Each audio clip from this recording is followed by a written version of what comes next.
Welcome back to the NIL Era Podcast. My name is Elise Bian. And I'm Fernando Andrade. Today we have a very special guest with us who brings a whole wealth of experience in many different ways.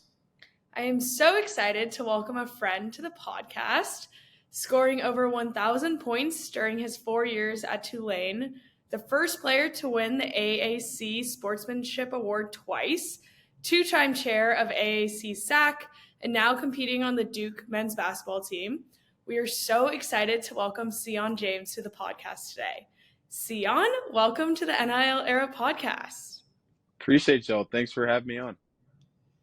Sion, to get started, to start things off, can you share your high school recruiting journey and what made you decide to go to Tulane? I know, obviously, men's basketball is different to our experience in college athletics, me being men's soccer and at least women's gymnastics, just because it is one of the two main sports, not only in the NCAA, but in the United States. So I am curious on what your recruiting journey was like to go to Tulane.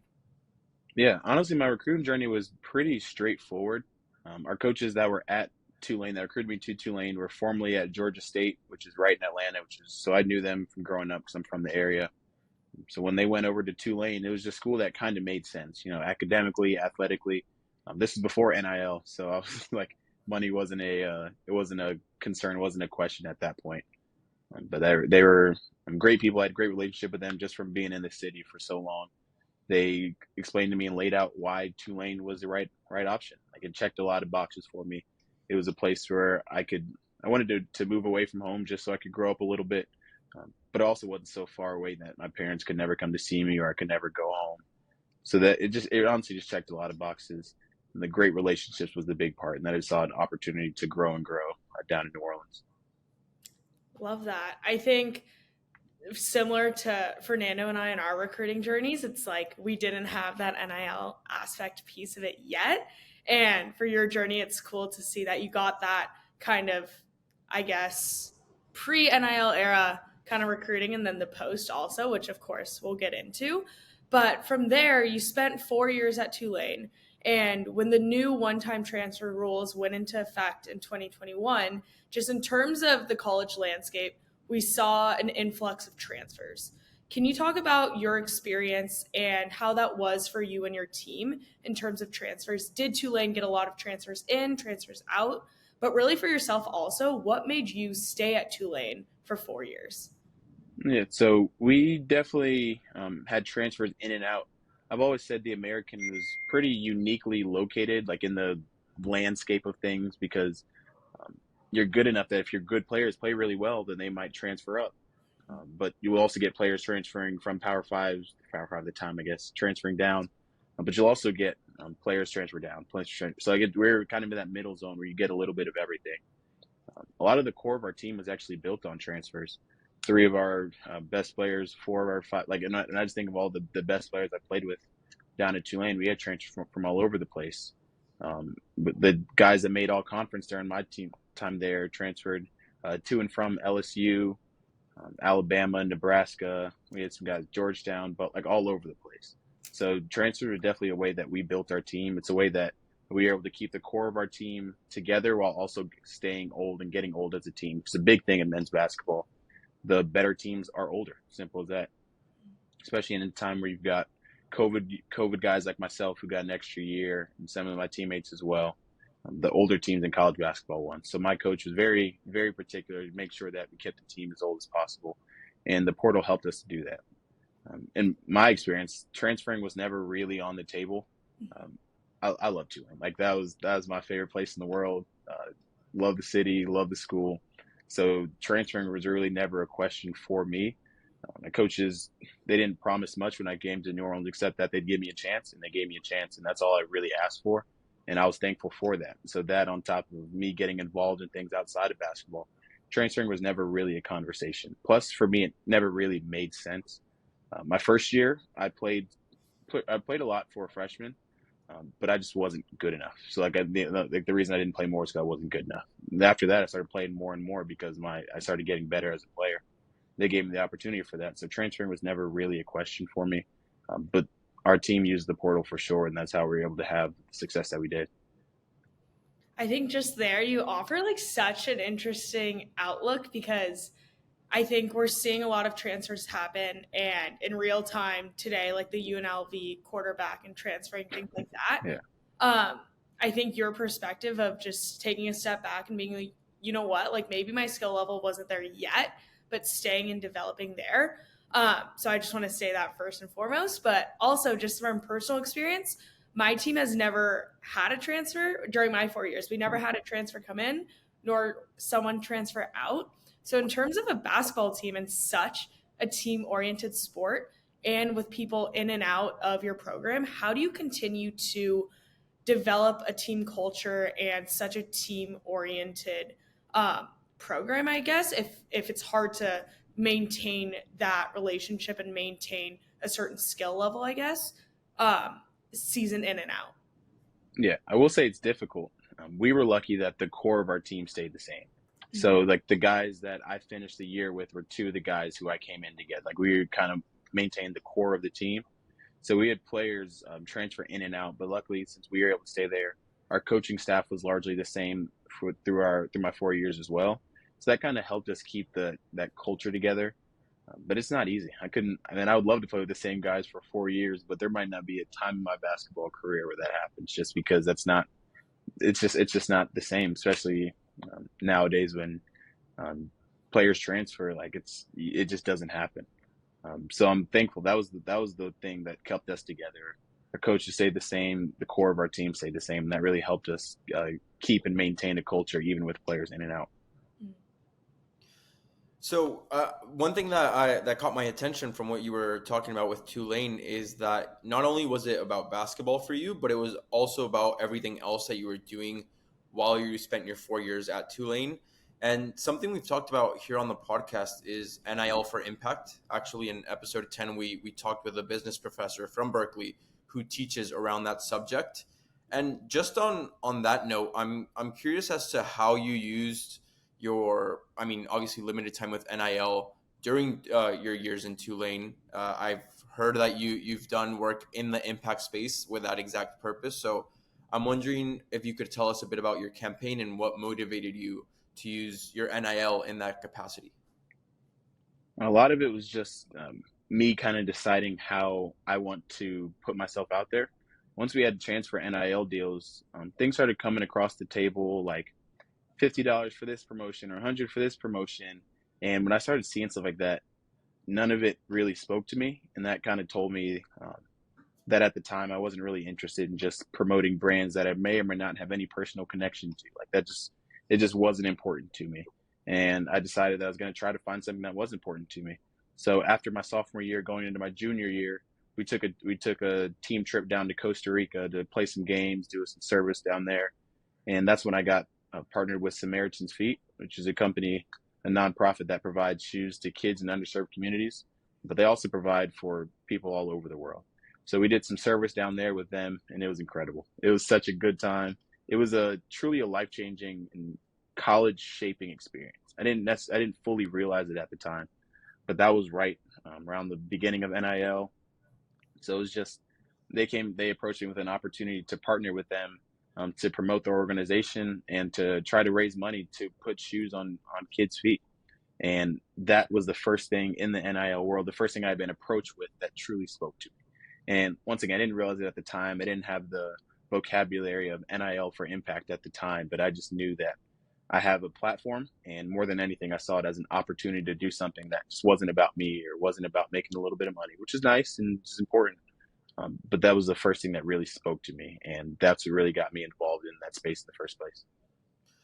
Could you tell me a bit about how that actually worked? Is it the same idea of you were posting or sharing a link, or what did that look like in practice? Because the story and the theory sounds beautiful, but I'm curious right now about what does that actually look like? How do you get these shoes to then send them over to these kids? Yeah, so the organization does a lot of that. In terms of my role, I was more of an ambassador. So I was able to tap into my network and the people that I'm around, the Tulane community, New Orleans community, and then my personal community back home to kind of tell them about the cause, get them interested, and hopefully get them to donate and to raise money for this. My job was to raise money, Our goal was $100,000, which was incredibly ambitious. I didn't fully realize it at the time. Never reached the goal, but we made a huge impact. We're able to reach people in the Tulane community. Hosted a few events, which is really cool. We did a fundraiser in partnership with Walk-Ons, and they did like a give back night. So for every person that came in from, I think we did it from maybe 6 to 9 or 7 to 10. For every person that came in, we would get a percentage back that would be donated straight to Samaritan's Feet. So that's an example of one of the promotions and fundraisers I did. And it honestly became a really cool community event.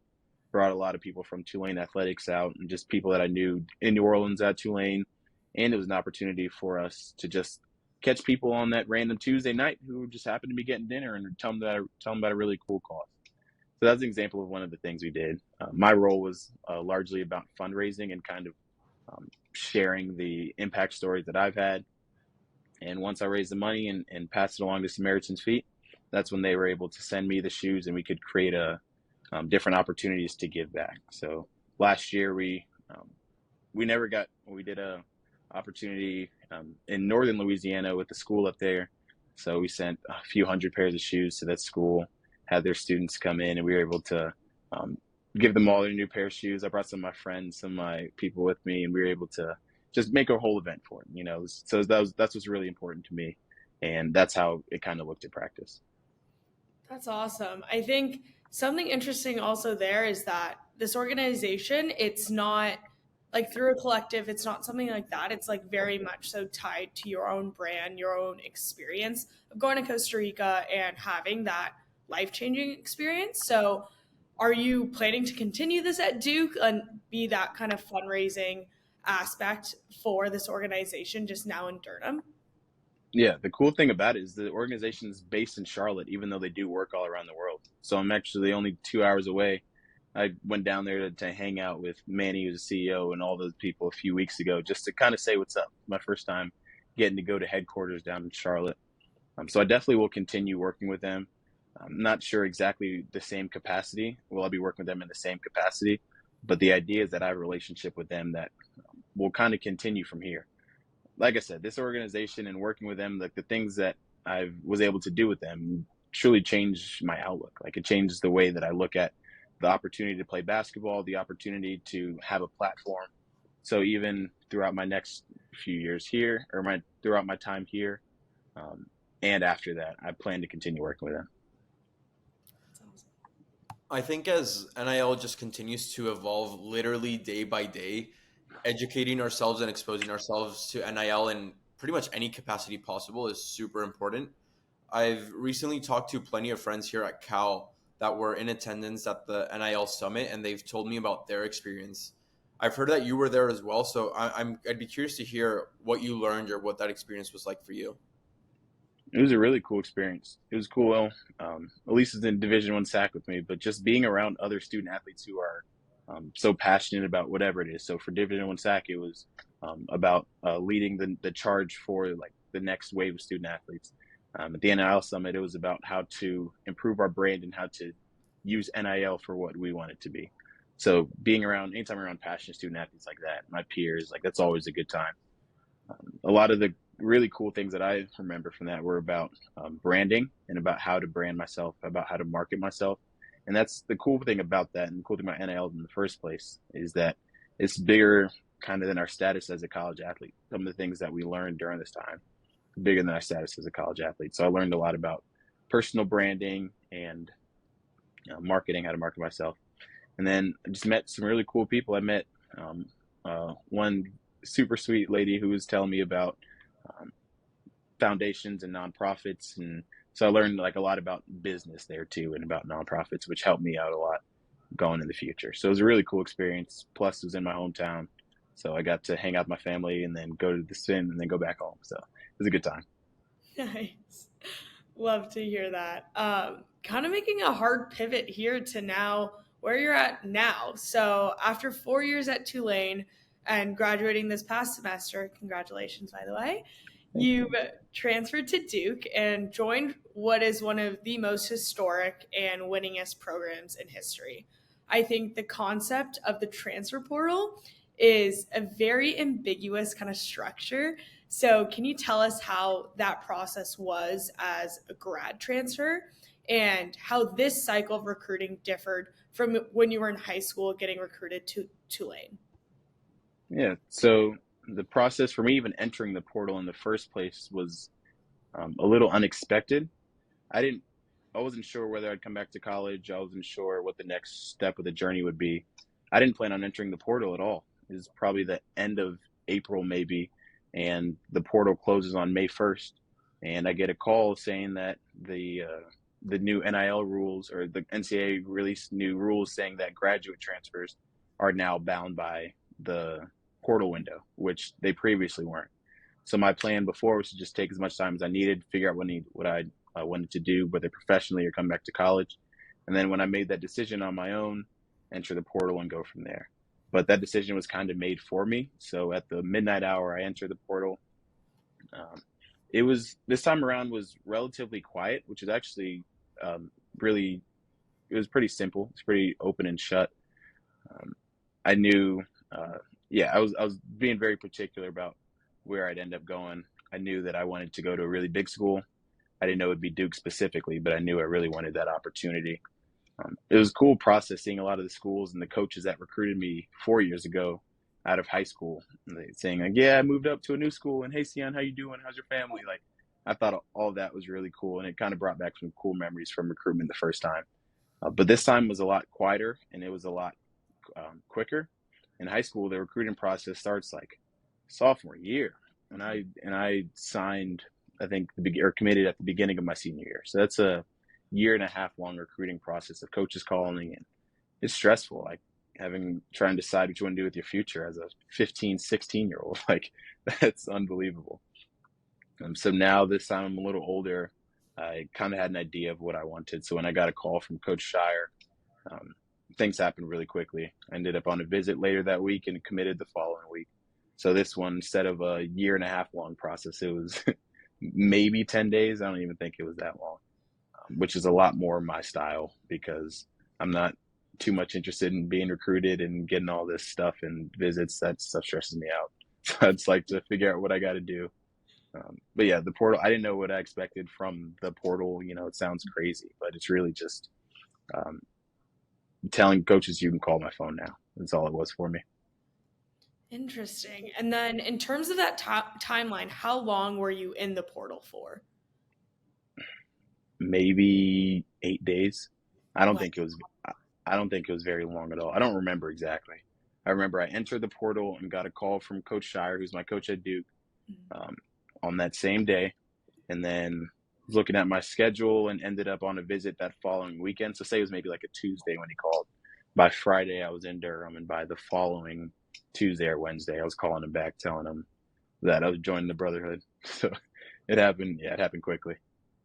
Wow. That's so interesting. And do you think the timeline of entering the portal so late, do you think that sped up any of like you getting out on a visit, things like that? Do you think when you jumped in the portal, it was a different experience? Yeah, for sure. I mean, with transfers in the first place, in basketball specifically, everything happens so quickly because it has to. You know, like the big trend in basketball has been high school guys committing later and later because they don't know what players on the team that they're committing to are transferring in or out. So they don't even know truly what they're committing to. So for coaches, it's really important when you're getting transfer guys to get them on campus and committed as quickly as possible, just to kind of get some of that structure for your roster set. So when I entered the portal, Coach Shire, he wasn't pushing me for time necessarily, but he was being very straight up. Like, we only have so many scholarships to fill. You need to let us know whether it'll be you or it's got to be someone else. Like, this is not a personal thing. We're not indicting. We still want you on the team. But there's definitely a little push to get things moving really quickly. Got it. And I think the narrative around the transfer process is definitely one where collective money is being thrown at recruits to bring them to schools. So this time around in the NIL era, how did the NIL aspect of recruitment impact your decision, if at all? Yeah, it definitely impacted it. Like, you can't act like collective money is nothing. I'm personally not guided and drawn to big amounts of money. It's just not me personally, but I also can't act like money is nothing because it's a very important resource. it changes lives. Like, and I'm very aware of that. I'm an adult now. I need to start making money and preparing for life and whatever else. But some of the stuff you hear is, I mean, some of it's just crazy. Like, the school called me and offered me $850,000 first phone call. I'm like, Coach, I don't have your number saved. I don't remember your, like, there's none of that. So stuff like that is like, I mean, that sounds cool in theory, but then you got UNLV with people getting promised money and not touching a dime, right? So like, this is just, I kind of opened my eyes to it. I didn't even realize that this is what the world was like. I was never in the portal before, never had any interest, so I didn't even know what the basketball market was like or any of that. So it definitely impacted, but I knew that I was going to pick a school not for money, but more importantly for like the opportunity that I would have and like what it would do for me. I just like you can see like Fernando and I's like raw reaction right there. Like, damn. You guys should have seen my reaction. I was walking through the airport and I had my AirPods in just like this, and I stopped rolling my little rolly suitcase, and I was like I didn't even realize that's how it happened. Yeah. Keep in mind, I've been involved very deeply in the like student leadership and all that. Like, I'm supposed to be knowledgeable of all this stuff, right? I didn't know any of this. That was news to me that that collectives were even paying out that sort of money, and I didn't even know their process or any of that kind of stuff. It was insane. So did they explain the process? Like, let's say they give you they're like, we have $850K for you in this collective. Do you sign a contract? Like, even with Duke, X amount of money through the collective or whatever it is that's promised. Is it part of the new contract that you sign? Or is it once you get there, you're just hopeful that the verbal promise is there? I think it's different at every school. I've heard horror stories of people being like, oh yeah, it's like a handshake deal. I trust you, you trust me, right? I'm thankful for Duke because they were very straightforward about everything. They were very clear about the appearances we got to make. I actually came from one just now. We were at the Boys and Girls Club hanging out down there. Had a great time. And they were very clear in like beforehand about exactly what we were getting into. There was no ambiguity. There was no he said, she said, which makes everything very nice and simple for me. I don't know that that's the same at all schools. I do have to ask, like, how do you, because you mentioned that money isn't something that's motivating you, but how do you not fall for the 850,000? Because like doing that for a year does set you up really well for like after that 1 year. So again, totally understand Duke basketball. Like that's, I mean, it's Duke basketball, right? With that being said, how do you not get dragged by another phone call for that amount of money? Yeah, I think there's two pieces to it.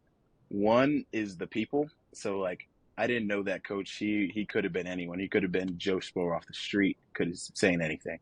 I didn't have a relationship with him to the point where that really meant anything. So that's the first thing. And then two, it's an investment in the future. Like being a basketball player at Duke, sure, the collective can give money to come here, but like that means like that on its own means so much more for the rest of my life than almost any amount of money you could have given me right now. Plus, I have ambitions of being an NBA basketball player, playing basketball for at least a little bit, at least a little bit. So I felt like this gave me the best opportunity to do that. So I wasn't willing to take a big chunk of money for now if it wasn't going to give me the best opportunity to make more money in my career. Because I don't know if you guys follow, NBA players are making a lot of freaking money nowadays. Like these guys, some of these guys are making like hundreds of millions of dollars. And once again, I'm not like guided by money like that, but it's also hundreds of millions of dollars. Like you can't act like it's nothing or it's not important or any of that. So I felt like this gave me the best opportunity to be an NBA basketball player and to truly go for my dreams. Yeah, I mean that makes sense because in the long run, there hopefully will be much more than that if there is an NBA contract. I mean, yes, I totally understand that part. So, but like more specifically, even to go back right now to the whole collective thing, because I have no experience with this and I've only heard the stories, and there are horror stories out there, but then there are nice stories like the one you just mentioned. And I think Duke basketball is one of those programs that I'm sure just really has it together for very obvious reasons. You just mentioned that you guys made an appearance. Not to even speculate, we're just going to say X is the number, right? But for that X number that you got, is it, when do you get told about the appearances, or how many appearances do you have to make? Like, if you could, I'm not interested in knowing the number, but just like breaking it down of like what the work is, because quite frankly, like, to me, my understanding of this whole space is like a loophole for pay for play.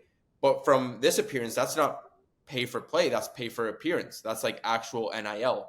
So could you break that down for me? Because again, no experience in this space. Yeah. So in our contract that we signed, we're signing for X number of appearances. I don't remember exactly what our number was, but it breaks out to maybe one every few weeks. And a lot of our is just about building the Durham community. That's the really cool part about that, because I have a passion for community service, and these are the kind of things that I would do anyway, right? Just go to the Boys and Girls Club and hang out for a little bit. So written in the contract is X number of appearances for the year. And then some stipulations about the maximum number of appearances, the minimum number of appearances, how long they can be, how long in advance they need to tell us. But the collective here at Duke is very good about being very straightforward about this with us, letting us know well in advance what we got to do, scheduling at a time that works within our schedule, working with the coaches and the team, the GM, to make sure that everything runs nice and smoothly. So that's the really good part. They run a really tight ship here. There's never any questions or ambiguity, or I didn't know I was supposed to do this. So a lot of our, like I said, appearances are about community service. Today was the Boys and Girls Club. Last time, our team and the women's basketball team made an appearance at an event called, an organization called Bagging It for Kids that fights food insecurity here in Durham. So they were doing a big event and brought us out to kind of hang out with some of the folks that were there. So those are kind of what our appearances look like. And for us, it's really cool because we make some really cool relationships with people in Durham who are just trying to do good. And that's the kind of people that I like being around. Yeah, I mean, that totally makes sense. And as for the contract, is it, because of the appearances and the whole management side to it, is it really based on the individual, or do you all make these appearances together as a team? Like, I'm curious as to if you guys even talk about these, because I've heard on other teams, different sports, different schools, that some collectives just don't want their athletes talking about their contracts with each other or what they have to do, how much they're getting paid. But you're mentioning it like as the coach is involved, the GM is involved, other athletes and another team is involved. So is it all together in a way?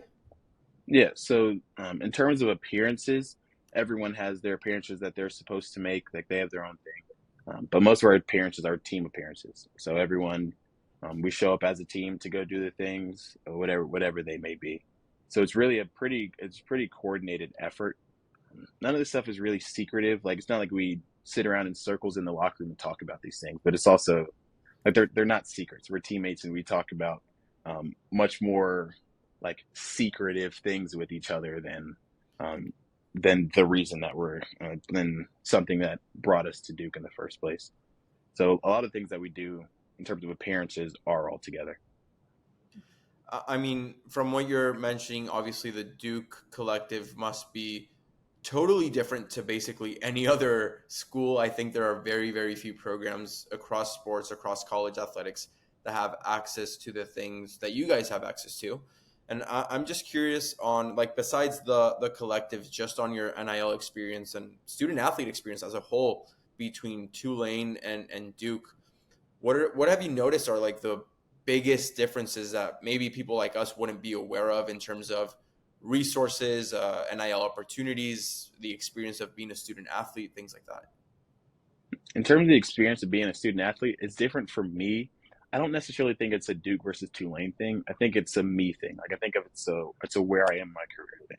So I got really involved early on at Tulane because I knew I'd be there for 4 years and wanted to make it my home and all the things, right? Here at Duke, it's a little different because whether I play good or play bad or love it or hate it, I'm here a year, right? Because that's the only eligibility I have. So my experience is a little different. I'm more interested in just like making it the best year I can, meeting people however I can. So that experience is a little different. In terms of the resources, the really cool part is just the brand of Duke basketball. Like there's nothing like it, and it's like there's truly just nothing like it. People can say that, and everyone told me that, but since I got here, just like you see it. You can go to a restaurant and people will notice you. I got noticed every once in a while at Tulane, like every once, but like here it's like all the time. So in terms of companies, that's great, because then that just opens the door. It gives you more access, more opportunities to work with more brands, more organizations. And just being a Duke basketball player means something to a lot of these brands, and that helps us to market ourselves a little bit. Kind of makes it a little easier for us. That's awesome. I think that's also something we talked about on earlier and like previous episodes of an athletic department's brand holds so much as well. And that's what brings student athletes and great recruits like yourself to a program. It's you want to be associated with a program like that. Yes, the $850K in your face is flashy and fun, whatever. But like you said, you have aspirations of going to the next level, setting yourself up for what's next, not even just looking at this 1 year. That Duke men's basketball was that program for you. So it's really refreshing also from just like our standpoint to like have said that in previous episodes and you just like confirming that. So thank you. Of course.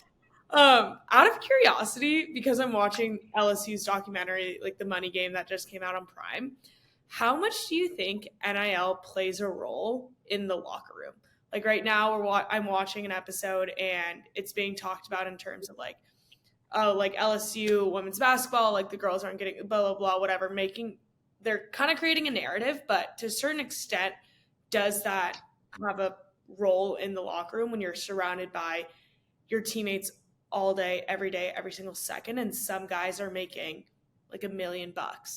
Like, does that have an effect in the locker room? I think it depends on the team. On our team, we're all close enough and we're all ambitious enough that whatever we're making now, I'm not going to say no one cares, because that's not true, but we all have ambitions of making far more money than this in the NBA for a long time. So that's the cool thing about a place like Duke. You got however many scholarships on the roster, and everyone expects and has a really true opportunity to play in the NBA. So that kind of changes things. I think a lot of it's a culture thing too. Like, I think, like, I don't speculate with LSU specifically, but like locker rooms like that, where something like NIL can tear a team apart, they were just, fragile is not the right word, but they were like, it could have been anything. It could have been NIL. It could have been a boy or a girl. It could have been something coach said. It could have been anything that would threaten to tear them apart. So I think it's a team culture thing. I think that's less of an NIL thing than it is. It's like a team thing.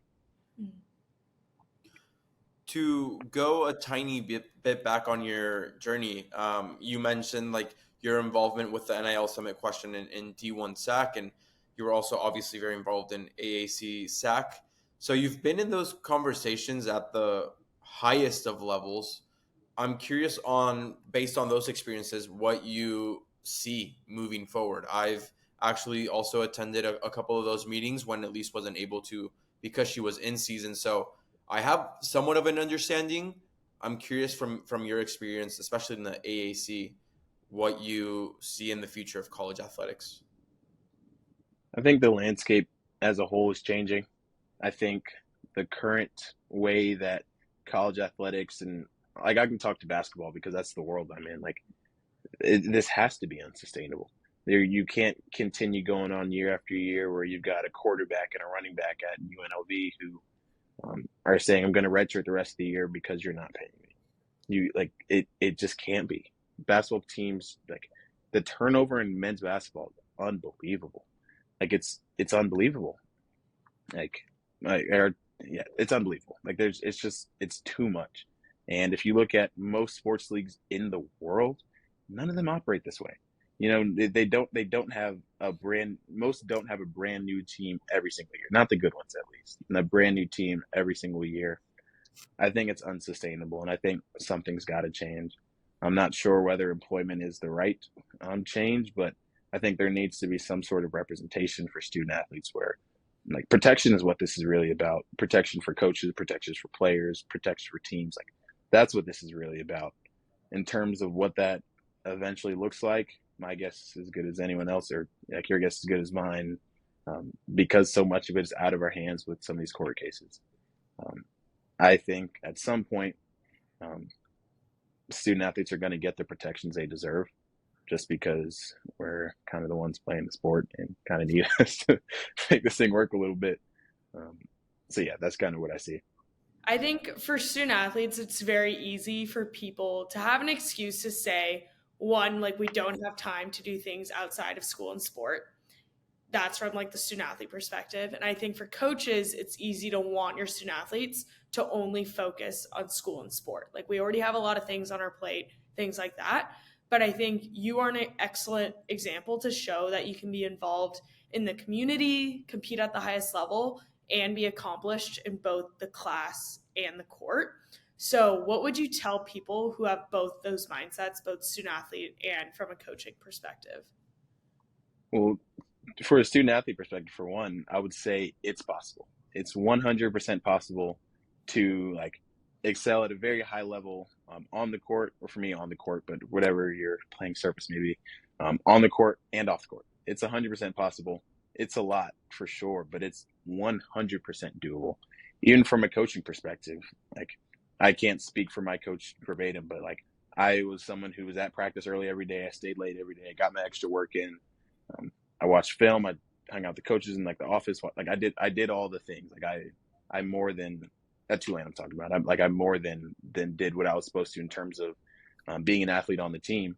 But I was also very involved in classes. I was taking my 5 or 6 classes a semester. I was in study groups. I was doing homework. I was doing all that stuff. And that was maybe 50% of my time, because the other things that I found myself doing, it honestly for me wasn't too difficult to balance everything, because they were all things that were meaningful to me. So that's my big thing. If you're a coach and you don't like your players doing a whole bunch of other stuff, I understand, because you want them to be the best that they need to be. But if it's truly something meaningful to them, then I think it's more important. I think it's very important that you explore that. And that's something I'm very thankful that I did. My coach, he was very supportive of me when I wanted to join SAC and wanted to work with the American, work with Division I SAC. He was incredibly supportive of me, because he knew how passionate I was about it and how important it would be, or could be, it eventually turned out to be, for my future. So I'm very thankful to him for that. My coach kind of understood the element of life outside of basketball. He understood that like basketball or sport in general is a very small part of life. Like my 4 years at Tulane, in the grand scheme of what I hope to be a very long life, right? Like it's just kind of a dot, right? It's just a very small period of time. But the experiences I've had here could last me much, much, much longer. And he understood that, was very supportive of that for me, which I'm thankful for. Well, as of right now, we're recording in late September. This episode will be coming out in early October. So you're going into your 5th basketball season as a collegiate athlete, this time around at Duke. What can we expect from you next as we start to wrap up this episode? Well, hopefully a very, very successful season. That's the first thing on my mind. Of course, I have ambitions of playing after this, but the really cool thing about being here, about my perspective after spending 4 years somewhere, and then now I'm in Durham, and I know I only have 1 year here, 1 year of eligibility to play. So I'm thankful that I have the perspective to really appreciate everything that I'm seeing, everything that we have going on. Like Duke is like among the best of the best. It is the best of the best. And I'm thankful that I have an experience to really be like fully appreciative of that. So I'm going into this thing one day at a time, truly trying to enjoy every moment, because, they say it flies by. I feel like I just got to Durham and it's almost October already. Like I want this thing to slow down a little bit, because Durham's cool and I like the people, I like my team. So hopefully a nice, successful basketball season, beat UNC and play in the Final Four. Yeah, love it. Well, we just want to say thank you so much, Sion, for joining us today and just sharing your story from Tulane to Duke and just the impact you've left in those communities. We can't wait to continue to be fans of yours and just see what you continue to accomplish in the future. From there, like for those listening, how can we best support the Sion James Foundation and especially your NIL for impact going forward. Yeah, of course. Well, for anyone who'd be willing to support, I'd really appreciate that. I'm working on kind of getting all the business stuff up and running right now, the website and Instagram. So hopefully by the time you guys are watching this, just go on Instagram and type in Sion James Foundation, and you'll be able to find everything that you're looking for. Planning a few events going throughout the semester, the big one being a toy drive at the end of the year to raise toys and to raise money for the dorm community. So anyone that would be supportive, I really appreciate you. And I'll make sure everything's nice and simple. Working on it now. Being a student athlete and going back and forth, it's not the worst thing, but it can be busy at times. So everything will be out nice and soon. For anybody interested, the handles to that Instagram, to any social media, or even links to any website will be in the description below. But for now, that is it for today. If you're on YouTube, please like and subscribe. If you're on Spotify, please follow the podcast. We really appreciate it. And please, please, please make sure, like I said, to check out those handles for Sion's foundation and any links that are down there. Sion, thank you so much for your time. For everybody that listened, that is it for today. And we will see you all next Monday. Bye. Appreciate y'all.